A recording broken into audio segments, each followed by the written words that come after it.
one of the things that comes out of Davos, and let's be clear here, the people who overwhelmingly are the regular attendees and members of the World Economic Forum, not the speakers who were asked to come speak, although a lot of them are, but the participants who go every year.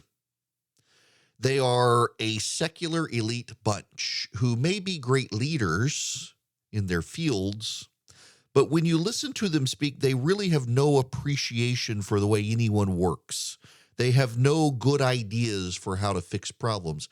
They use words like systems and holistic. I used to be on city council. I was elected at one point in my life. Worst job in my life. And there was a guy on the city council, and he was a reverend, and his entire lifestyle, he's a very nice guy, but I mean, his car was paid for by his church. His house was paid for by his church. He got all sorts of bonuses. He taxed church members who didn't show up on certain Sundays, and that money went to him. It was a very bizarre existence. But he would sit in our city council meetings, and he would use lots of big words to cover up a basic ignorance about the way life worked.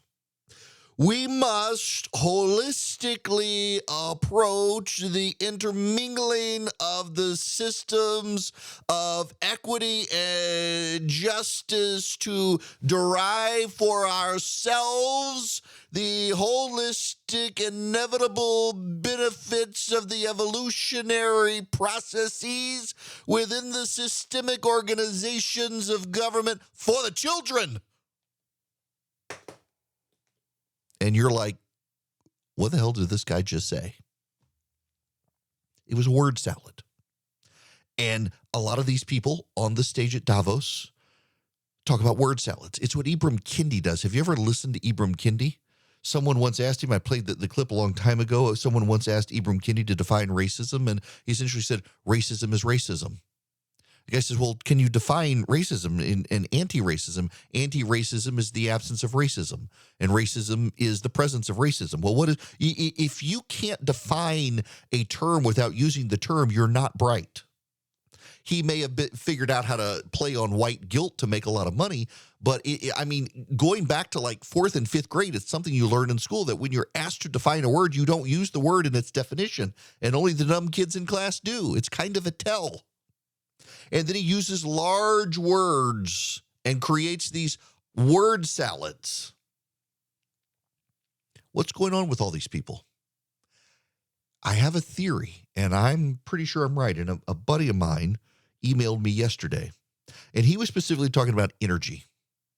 And he said, if you look at California, the California power grid goes out regularly because in California, they have set it up for maximum renewable energy.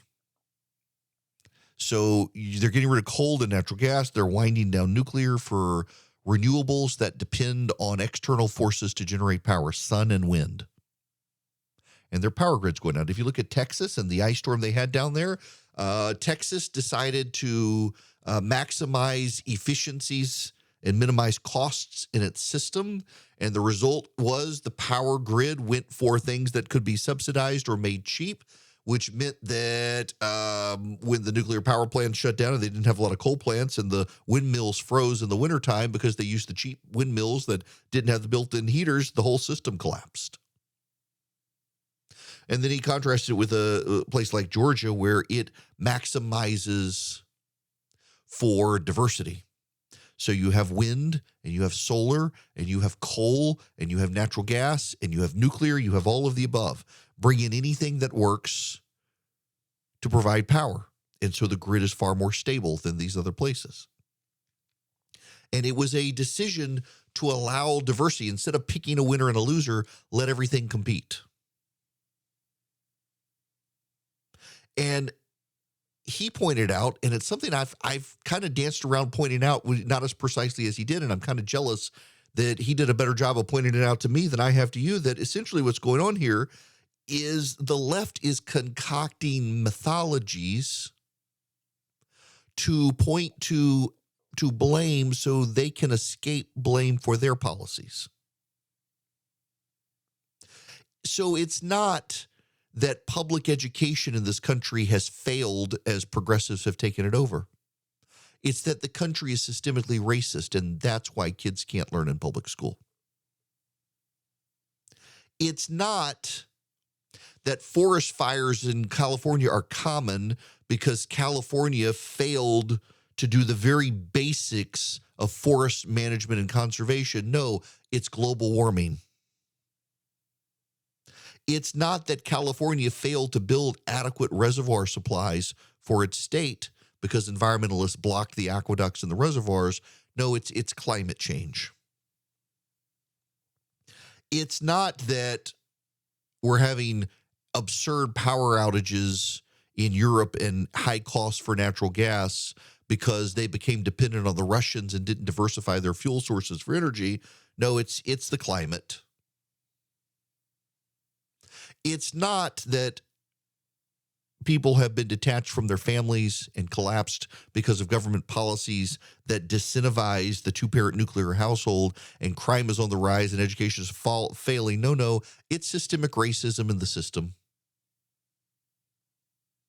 And if you can believe it's systemic racism and you can believe everything is related to climate, then you don't have to look at the failure of progressive policies and the failure of progressive worldview. And ultimately, it does come down to a failure of worldview. Now, I say this, and you know going into this, I am an evangelical. It is my worldview. But it is not like I haven't examined the other worldviews. The liberal worldview is essentially man is good, we are our own gods, and we can work our way out of this. The problem here is that in the liberal worldview, it becomes deeply inconsistent because some people actually aren't good. The people who don't embrace gender ethics of the left, the people who don't embrace their talking points, they're bad. But the liberal worldview is that men are good. And the liberal worldview is that we can innovate and work our way out of things because of the genius of man, except you hear the liberals on stage at Davos say, we actually should stop trying to become efficient and innovate. We should actually give up because we're consuming too much. We should stop being consumers. So their worldview is deeply contradictory to their own actions within their worldview. If we are inherently good people, why is our mankind why are we destroying the planet? If mankind can be innovators and innovate our way out of things, why are people on stage at Davos saying that maybe we consume too much and maybe we should stop being concerned about efficiency and instead be concerned about overconsumption? Their worldview is deeply contradictory. This is the worldview that says science reigns supreme, but then screw science when it comes to gender identity. That you should be able to reshape your body through surgery to conform to your gender identity, contrary to what science says about biology. But science says, just not those scientists. Ignore all those scientists, the biologists. No, we're going to go with the scientists who are the psychiatrists. We're going to listen to them instead. Their worldview is deeply contradictory. Meanwhile, my worldview, the Judeo-Christian worldview, is that God created a perfect world. Sin entered into the world, and mankind chose sin over God. And it has polluted everything. It has caused down to the diseases of this world. Sin has polluted everything. It has twisted us down to twisting our DNA, and we are inherently bad. We have chosen sin over God, and God can pull us to him, and we can have individual salvation, and each of us working our salvation out for ourselves improves our world around us. It actually echoes to some degree capitalism. Meanwhile, you have the president of Colombia on stage at Davos saying capitalism is what's destroying the planet. Capitalism has lifted more people out of poverty than socialism and communism. Capitalism has killed far less people than the socialists and the communists. His worldview is a secular humanist worldview, that somehow mankind is good, but we invent these bad systems like capitalism. Meanwhile, the Judeo-Christian worldview is that men are sinners in a fallen world, and if we work on our salvation, we improve ourselves, God blesses us, and we can actually arrive at adaptable solutions for the planet, and we don't have to scare each other. We don't have to, we work on our own salvation, and the whole world is not going to burn.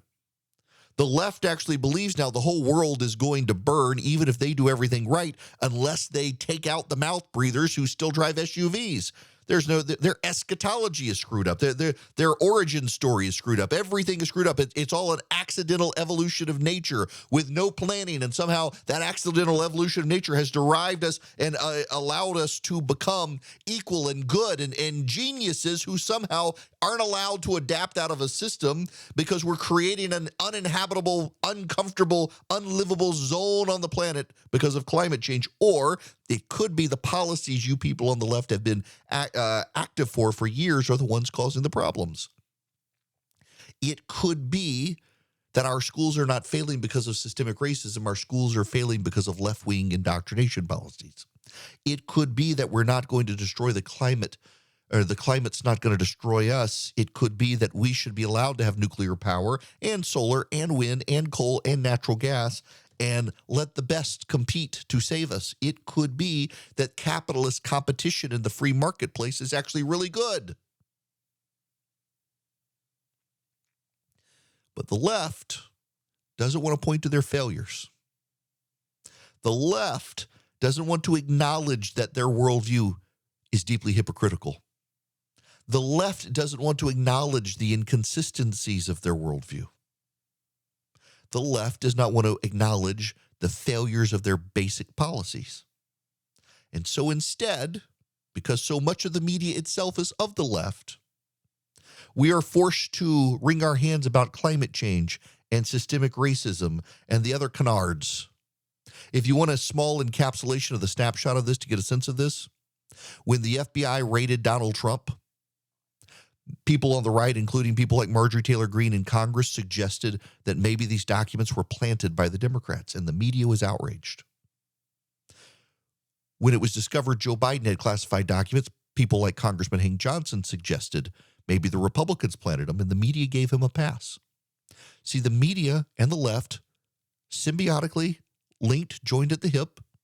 They cover the things they think are worthwhile. They ignore the things they think are not worthwhile. They condemn the things they think are condemnable, and they praise the things they think should be praised. And it all derives, their basis for this is from a deeply hypocritical worldview, where the collapse of education in our society, particularly public education, is on display for the world to see.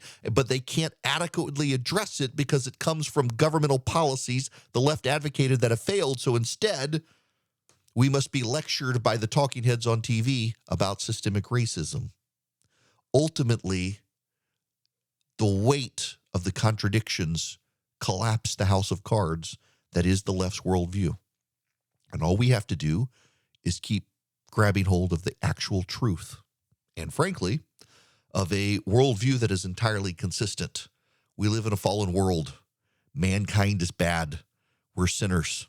But we compete against each other to improve our livelihood, and it actually rises all the ships in the sea into a better world through that competition and struggle in a free marketplace, something the left abhors.